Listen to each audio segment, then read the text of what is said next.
Hello everyone, Bon the Builder here. Today we are in Siavonga and we're visiting a site, a two-bedroomed house, semi-detached flat by one of our followers. So the idea of this place is they're going to make it an Airbnb. So whenever you come to Siavonga and you need to stay here just for a night or two, you can live here. So let's take you on this tour. Follow me. So already you can see this is the building. So over here we have a tank stand. So they made one out of blocks and the like, and then they're going to put the tank up there. So over here is the same tank, and they have the borehole here. One thing about boreholes though, you don't really choose where it will be. It depends on the siting, where they do the siting. Now there are different types of methods for siting, which I'll explain in another video. But today we're just doing a house tour. So you can see it's almost done. They're doing some cladding on the outside. So follow me inside. So once you step in, this is supposed to be like the living room area. I don't know if the lighting is okay, but it's all right. So the living room area, and you've got the TVs here, and they've already made provisions for like your satellite dish and your cabling and all of that. So it's quite spacious, can fit a couple of couches and just hang out. Let's go in. So connected to the living room is the kitchen. You'll see, so please be careful, we still have some things here. So one thing of note here is that you can see the kitchen units. They didn't use like the cardboard, the wood. They just decided to make the concrete ones. And then they put the tiles and the like. So this is an affordable option. Like if you don't want to spend too much on the kitchen units. But it's quite big, it's wide enough. And then this is the exit door for the kitchen. There's no pantry per se, but there is some storage up there. When you open this, you'll find that there's a tiny little veranda, but we'll come back to this. Let's go. Oh, and here's something interesting also that I observed. Notice there are two types of sockets here. So this is the British plug, or the Zambian one, which we use, with some USB, which is convenient. And then we've got this, the South African standard. So if you're a traveler, this is very convenient because you know you find like the different plugs. So let's go into the other room. So this is the corridor. We came from that living room. So maybe let's start with the bedroom, this bedroom. So in the bedroom, well, we're still sorting out the solar, of course, for the pump. They also did the same in terms of the closet. They didn't bother with all the other stuff, just the concrete should be okay, and some storage. Remember, this is for like temporary visitors. We don't expect people to stay here, say like a month and long term. Let's go to the other room.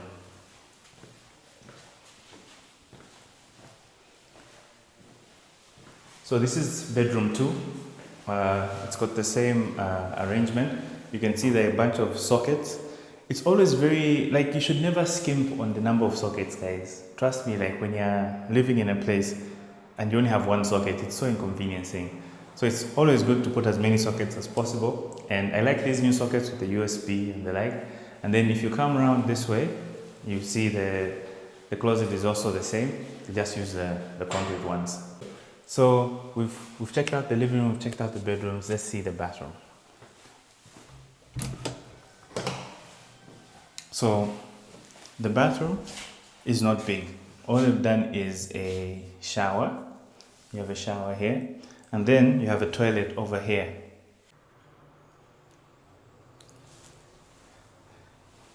Yeah, so it's a very simple bathroom, just a toilet and a shower. I think if you have temporary visitors and all of that, there is no need for you to have like a big bathtub or anything like that. So let's go outside now. So this is pretty much the house. It's pretty simple and straightforward. I love the finishing, by the way. I love the way the builder did it. I love the painting also. I think they really did a good job. And especially the doors. You know, one thing that really frustrates me usually with people, or rather carpenters and bricklayers, is how they always make the doors skewed. But here, all the doors are working perfectly and they're all square. So always make sure to observe this, because when someone comes in your house, the first thing they see is actually the door frame, and how it's like bent and the door. So always make sure that your builder makes the door frame square. Let's go outside.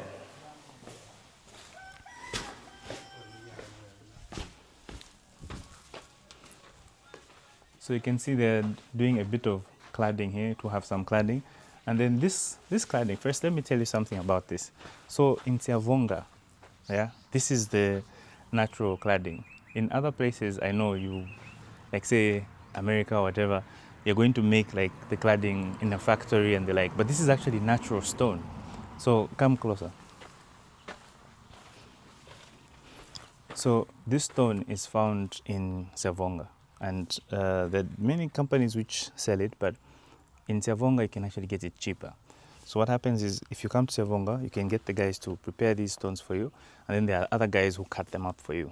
And when they cut them up, they look like this. Let me show you. So this is what the stone looks like when they've cut it up into the slabs. So you can use it cladding like that, or you can have it cut into these tiny shapes, and then you clad your wall. The thing with Siavonga is that it's in a valley. Lake Kariba is in the Zambezi Valley, yeah? And building here is quite difficult, I would say. It actually is quite difficult. So if you come and see from this way,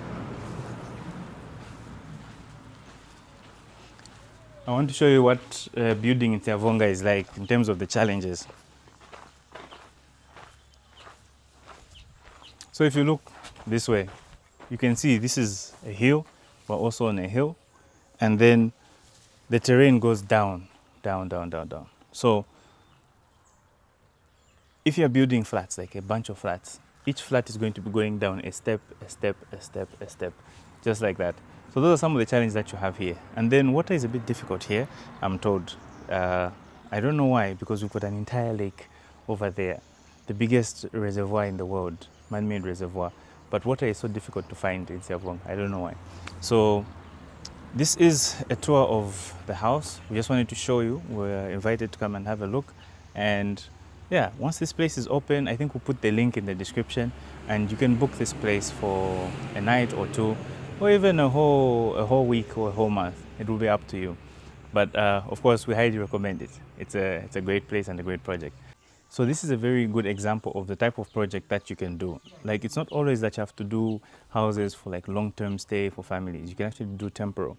And Siavonga is one of those places where we have a tough time finding accommodation, or rather maybe at an affordable price. So we wish them luck, and hopefully these apartments will be up and running very soon, and people can just come in and rent. So we recommend that you come and stay here when you're in Siavonga. So if you have a similar project and you'd like us to visit and just give you a second opinion, please get in touch. We'll visit your site and visit your project, give you an opinion about the house and just the things that you can do to improve, or if it's good, it's good. So let me know. Hit me up on Bond the Builder on Zambia House Plans. Just send us a message and we'll get in touch. Thank you.